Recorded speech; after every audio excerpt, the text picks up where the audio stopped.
In 1922, an archaeologist named Howard Carter broke through a sealed doorway in the Valley of the Kings near Luxor, Egypt. Inside the tomb of the Pharaoh Tutankhamun, he found gold, jewels, and furniture untouched for over 3,000 years. But among all that treasure, his team found something stranger. Sealed inside alabaster jars, buried beside a dead king as if they were as precious as gold, was honey. And when they opened those jars, the honey was still perfectly edible. 3,000 years old. You could have spread it on toast and eaten it for breakfast. Now stop and think about that. Every other food on the planet rots. Bread molds, meat decays, fruit turns to mush within weeks. But honey just sits there, centuries passing, empires collapsing around it, and it refuses to go bad. How is it possible that a substance made by insects outlasts entire civilizations? And how did this sticky, golden liquid become one of the most valued substances in human history? Settle in, because this answer starts long before the pharaohs, long before Egypt even existed as a civilization. And it ends with a question that should keep you up at night. 1 year before Carter found that tomb, researchers exploring a limestone cave near Valencia, Spain, found something painted on the rock wall. The painting showed a human figure clinging to the side of a cliff, reaching into a hole in the rock face while a swarm of bees circled around them. In their other hand, they held a basket. They were collecting honeycomb, and they had clearly climbed a very long way to get it. That cave painting, found at a site called Cueva de la Araña, the Cave of the Spider, is roughly 8,000 years old. It is one of the earliest known depictions of humans interacting with bees. Similar rock art has been found in southern Africa, in India, in Australia. Across every continent where bees existed, early humans arrived at the same conclusion independently. Whatever was inside those hives was worth the pain of getting stung dozens, sometimes hundreds of times. Before we had agriculture, before we had writing, before we had metal tools or pottery or permanent settlements, we were already risking our lives climbing cliff faces for honey. Hold that image. A person dangling from a rock ledge, bees attacking, hand bleeding, and still they would not let go of the comb, because nothing else in the world offered what that golden liquid offered. And humans were not the only species that knew it. Across sub-Saharan Africa, a small brown bird called the greater honey guide developed one of the strangest partnerships in the animal kingdom. A partnership that lasted tens of thousands of years. The bird would locate a wild beehive high in a tree or inside a rock crevice. Then it would deliberately seek out a human. It would call out with a specific chattering sound, flutter from branch to branch, and lead the person directly to the hive. The human would follow, build a fire, use the smoke to calm the bees, crack open the hive, and take the honey. Then they would leave the wax and larvae behind for the bird. This was not trained behavior. It was a relationship that evolved through natural selection over an enormous span of time between two completely different species built entirely around one substance. Honey was so valuable that it literally shaped the evolution of another animal. Let that sink in. Nature itself reorganized genes, behaviors, and instincts across millennia because of a sticky liquid made by insects. For early humans, honey was irreplaceable in a way we can no longer feel today. It was the only concentrated source of sweetness available anywhere in the natural world. Ripe fruit offered some sugar, but it was seasonal, unpredictable, and diluted. Honey was different. Pure, concentrated, immediately available energy in a compact package that did not spoil. Some anthropologists believe honey may have played a direct role in human brain development. Our brains consume roughly 20% of our total daily caloric intake, despite making up only about 2% of our body weight. The glucose in honey would have been one of the most efficient fuel sources available to early hominids. Some researchers have proposed that reliable access to honey helped push our ancestors toward larger, more energy-demanding brains over hundreds of thousands of years. If that theory holds up, honey did not just feed us. It may have helped make us who we are. That jar in your kitchen cupboard may have helped build the organ that is processing this sentence right now. But collecting wild honey was dangerous and unpredictable work. You had to find the hive, figure out how to reach it, and endure the fury of thousands of defensive bees. At some point, someone figured out there had to be a better way. The ancient Egyptians were the ones who cracked it roughly 4,500 years ago. Along the fertile banks of the Nile, Egyptian beekeepers built cylindrical clay hives, stacking them horizontally in rows that looked almost like wine racks. Some beekeepers loaded their hives onto barges and floated them up and down the Nile, following the seasonal bloom of wildflowers so their bees always had fresh pollen. This was organized, deliberate, commercial beekeeping happening more than 2,000 years before the Roman Empire existed. And honey in Egypt was not just food. It operated as currency, medicine, and sacred offering all at once. Workers who built the Great Pyramids at Giza were sometimes paid in jars of honey. Egyptian physicians used it to treat wounds, mixing it with animal grease and plant fibers to create bandages that modern researchers have confirmed were surprisingly effective. Medical texts written on papyrus scrolls list honey as an ingredient in over 500 different remedies. They prescribed it for eye infections, stomach ailments, burns, and surgical wounds. And here is the part that gives you chills. Modern science has validated many of those treatments. Honey has genuine, measurable antibacterial properties. The Egyptians figured this out through trial, error, and observation thousands of years before anyone understood what a bacterium even was. Then there was the religious dimension. The bee itself became a royal symbol woven into the fabric of Egyptian identity.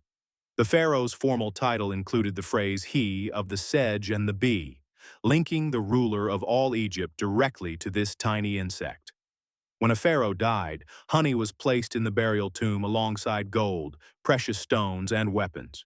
Because the Egyptians believed the afterlife required sustenance, and if you were going to eat for eternity, you wanted something that would last forever. As it turns out, they chose the one food on earth that actually could. Egypt was far from alone.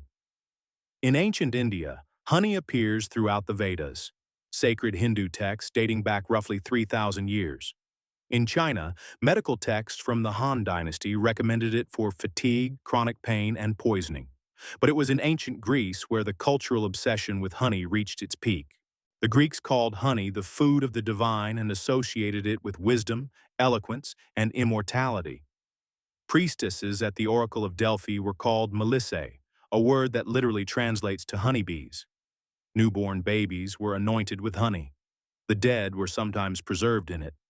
Honey touched every stage of a Greek life. Hippocrates, the father of Western medicine, prescribed honey for fevers, wounds, and ulcers, writing recommendations that wound care specialists in modern hospitals would still largely agree with today. Athletes competing in the ancient Olympic Games ate honey before their events as an energy source, a practice that modern sports nutrition has essentially validated. The Romans inherited this obsession and, being Romans, industrialized it.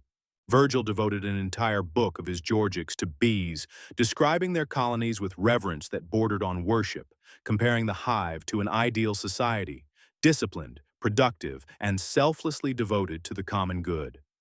Roman soldiers preserved fruit with honey during long military campaigns. Wealthy Romans used it as the primary sweetener in virtually all of their cooking. Refined sugar from sugarcane would not arrive in Europe for another 1,000 years. Until then, honey was the only option. And throughout all of this, across thousands of years and dozens of civilizations, one strange fact remained constant. Honey never spoiled. Not in Egyptian tombs, not in Greek amphoras sealed with wax, not in Roman cellars. People noticed this. People relied on it. But nobody could explain why. That explanation would take roughly 2,000 more years and the invention of modern chemistry. The science behind honey's bizarre immortality comes down to 4 properties working together. Each one alone would be impressive. Combined, they make honey nearly indestructible.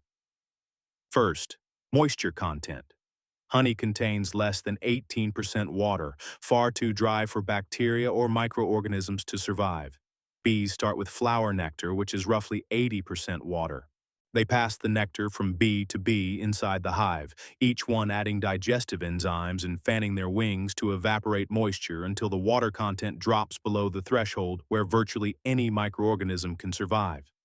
Trying to grow bacteria in honey is like trying to grow a garden in the Sahara. Second, acidity. Honey's pH sits between roughly 3 and 4.5 in the same range as vinegar. That level of acidity creates a hostile environment for the vast majority of bacteria. Third, Bees introduce an enzyme called glucose oxidase that continuously produces two chemical byproducts: gluconic acid, which lowers the pH even further, and hydrogen peroxide. Yes, the same hydrogen peroxide you might pour on a scraped knee. Honey is quietly and continuously generating its own antiseptic in exactly the right concentration to kill bacteria on contact. This is why those ancient Egyptian wound treatments actually worked. The honey was slowly and steadily sterilizing the wound from the inside. And fourth, honey is hygroscopic. It actively pulls moisture from its surroundings. If a bacterium somehow lands on the surface, the honey draws water directly out of the bacterial cell through osmotic pressure. The bacterium dehydrates and dies on contact. A passive, automatic defense system that requires no maintenance, no refrigeration, no preservatives, and no human intervention. Put all four together and you have a substance that is hostile to virtually every form of microbial life on Earth. As long as the container stays sealed, honey will remain unchanged for centuries, for millennia, for longer than any civilization in recorded history has lasted.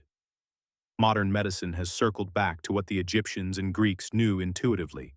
In hospitals around the world, medical-grade honey is now used to treat chronic wounds, burns, and surgical incisions. A specific variety called Manuka honey, produced by bees in New Zealand that feed on the Manuka bush, has become particularly valued because it contains an additional antibacterial compound that works even when the hydrogen peroxide is neutralized. Researchers have found that Manuka honey can kill antibiotic-resistant superbugs like MRSA that terrorize modern hospitals. Think about that. A substance produced by insects using a process unchanged for millions of years is being deployed against bacteria that have evolved to resist our most advanced pharmaceuticals.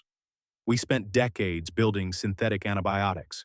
Some of the toughest infections we face respond to something bees figured out long before we existed. But honey does have one vulnerability: human carelessness.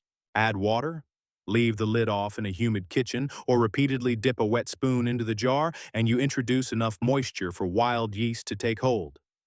That yeast ferments the sugars, and the honey transforms into something else entirely, which is exactly how humans stumbled into one of the oldest alcoholic beverages in history. Mead, essentially fermented honey mixed with water, may predate both beer and wine. Evidence of mead production has been found in pottery fragments from northern China dating back roughly 9,000 years, making it a candidate for the oldest intentionally produced alcoholic drink in human history. The ancient Greeks drank it at festivals and rituals. Ethiopian culture developed a honey wine called tej that remains popular to this day. The Norse Vikings built an entire mythology around mead, believing that the halls of Valhalla flowed with an endless supply served by Valkyries for all eternity. Viking warriors believed that a magical brew called the Mead of Poetry, crafted by dwarves from the blood of a murdered wise god, could grant wisdom and creative inspiration to anyone who drank even a single sip. Across medieval England, Scandinavia, Poland, and much of Eastern Europe, mead was the dominant alcoholic beverage for centuries, long before widespread grape cultivation made wine accessible to anyone living north of the Alps. The English word honeymoon likely traces back to the medieval tradition of newlywed couples drinking mead for an entire lunar cycle after their wedding, a practice believed to promote fertility and good fortune. And it was medieval Christian monks who kept the art of beekeeping alive through the long centuries when much of the classical world's knowledge was being lost. Monasteries across Western Europe maintained extensive apiaries, though not primarily for honey. Their real motivation was beeswax. The Catholic Church required pure beeswax candles for all religious services, believing that wax produced by virgin worker bees was the only material holy enough to illuminate the altar. This doctrinal requirement created enormous demand, and monasteries became the beekeeping centers of the Western world for nearly 1,000 years. The honey was treated almost as a secondary benefit. Monks used it for cooking, for brewing mead to sell at market, and for preparing medicines, continuing healing traditions that stretched back unbroken to the ancient Egyptians. For centuries, harvesting honey usually meant killing the colony or destroying most of the honeycomb. It was wasteful and clumsy, but nobody had developed a better method. Then in 1851, a minister and amateur naturalist from Philadelphia named Lorenzo Lorraine Langstroth noticed something that beekeepers had overlooked for thousands of years. Bees leave a very specific gap between their combs, roughly 3/8 of an inch. If the space is narrower, the bees seal it shut with propolis. If wider, they build extra comb to fill it in. But at exactly that measurement, they leave the gap open and use it as a passageway. Langstroth called this principle bee space, and he realized he could exploit it. He designed a wooden hive with removable frames, each spaced precisely at that distance. Beekeepers could now pull out individual frames, inspect the colony for disease, harvest honey from specific combs, and slide the frames back into place without destroying anything. This single invention, the Langstroth movable frame hive, became the foundation of modern beekeeping worldwide. Virtually every commercial beehive in operation today is still based on his original concept. It transformed beekeeping from a destructive seasonal harvest into a sustainable, scalable agricultural practice, and it made the mass production of honey possible for the very first time in human history. By the middle of the 20th century, commercial beekeeping had grown into a major global industry. Beekeepers loaded hives onto flatbed trucks and drove them thousands of miles, renting their bees out to farmers who desperately needed pollination for almond orchards in California, blueberry fields in Maine, apple groves in Washington state, and dozens of other crops. The honey itself was almost secondary to this arrangement. The real money was in pollination services, because without honeybees and the wild bees that assist them, roughly 1 out of every 3 bites of food you eat would simply cease to exist. And then, in the autumn of 2006, beekeepers across the eastern United States started reporting something terrifying. They were opening their hives for routine inspections and finding them empty. Not dead, empty. The adult worker bees had vanished. The queen was still there, surrounded by a small cluster of young bees and plenty of stored honey. But the adult foragers were gone. They had left the hive and never returned. Nobody could find the bodies. Nobody could explain where they went. Within a single season, beekeepers lost roughly 30% of their managed colonies. Some operations lost over 90%. Scientists named it colony collapse disorder, and the search for a cause consumed years of research and millions of dollars in funding. What they eventually found was not a single smoking gun. It was a web of interconnected stresses, each one capable of weakening a colony and all of them hitting at once. A parasitic mite called Varroa destructor, originally from Asia, had spread to colonies across the globe. The mite feeds on the fat bodies of developing larvae and transmits viruses that cripple the immune system of the entire hive. At the same time, a class of agricultural pesticides called neonicotinoids, which had become the most widely used insecticides in the world, was found to impair bees' navigation and memory at doses too low to kill them outright. The bees could forage, but they could not find their way home. Meanwhile, monoculture farming was destroying the wildflower diversity that bees depend on for balanced nutrition. Chronic transportation stress from being trucked across the country weakened immune systems further. Climate change disrupted the timing between flower blooms and bee emergence from winter dormancy. Colony collapse disorder was not one problem. It was everything colliding at once. Decades of industrial agricultural practices slowly eroding bee health until the system finally buckled. The crisis has not fully resolved. Managed honeybee colony numbers in the United States have somewhat stabilized, but only because commercial beekeepers have adopted a brutal replacement strategy. They aggressively split surviving hives each spring, dividing strong colonies into smaller ones and introducing new queens to rebuild population numbers. It works on paper. Colony counts stay roughly stable from year to year, but the underlying health of the bee population has not recovered.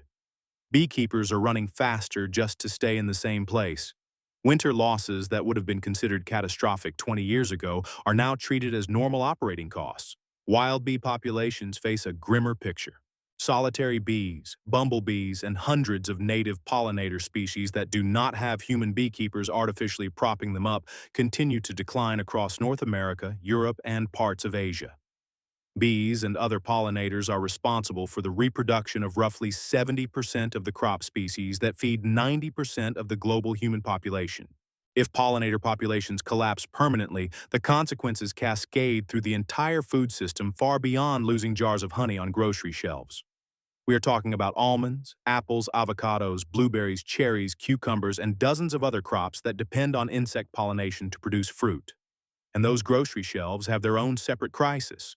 Global demand for honey now far exceeds what bees can naturally produce, and the gap has been filled by widespread fraud. Independent laboratory testing has repeatedly found that a significant share of honey sold in international markets is adulterated with cheap corn syrup, rice syrup, or beet sugar. Some products sold under honey labels contain no actual honey at all. In 2013, the United States Department of Justice brought criminal charges against two major importers for smuggling over $80 million worth of Chinese honey into the country through shell companies in other nations to evade tariffs. The honey had been ultra-filtered to strip out all pollen grains, making its geographic origin completely untraceable. The investigation became known as Honeygate, and it exposed just how lucrative the global fake honey trade had become. There is a grim irony in all of this. A substance that has survived perfectly intact for 3,000 years inside a sealed Egyptian tomb can be cheaply counterfeited with a jug of corn syrup and a misleading label. But despite every threat, honey endures. It endures because it has always endured.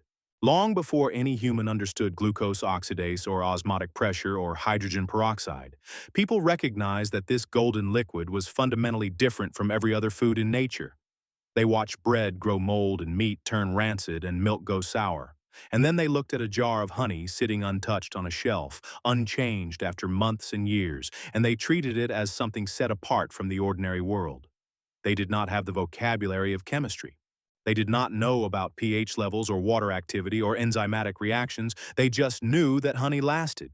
And because it lasted, they gave it to their gods. So before I let you go, look again at that jar in your kitchen. It was on the wall of a Spanish cave 8,000 years ago, painted next to someone who climbed a cliff and faced an entire swarm for a piece of comb. It was on the barges floating down the Nile with clay hives stacked while wildflowers bloomed along the banks. It was inside alabaster jars sealed beside the body of a pharaoh who chose the one food that could last for eternity. It was on the lips of a Greek newborn being anointed with its first taste of sweetness. It was in the honeycomb that an Olympic athlete ate before a foot race 2,000 years ago. It was in the wax candles that monks lit on stone altars during 1,000 years of medieval darkness. It was in the mead that Viking warriors believed would flow forever in the halls of the dead. It was in the wooden hive of a Philadelphia minister who measured a 3/8-inch gap and accidentally unlocked an industry that now helps feed the planet. It was in the empty hives that beekeepers opened one autumn in 2006, the queen alone and the workers gone forever. And it is here now, in your cupboard, on the label that might be lying about what is inside, in the food system that depends on a tiny insect doing the same quiet, extraordinary work it has been doing for millions of years before any human civilization ever existed. You are not just eating honey. You are tasting the only substance nature built to outlast everything we have ever built. And the question nobody has answered yet is whether we will protect the bees that make it well enough to keep this chain unbroken. Because if it breaks, there will be no tomb, no alabaster jar, no pharaoh, just empty shelves and silence where there used to be a hum. If this story surprised you, drop a comment below and subscribe to the channel. There are more stories like this one coming, and you will want to be here for the next chapter.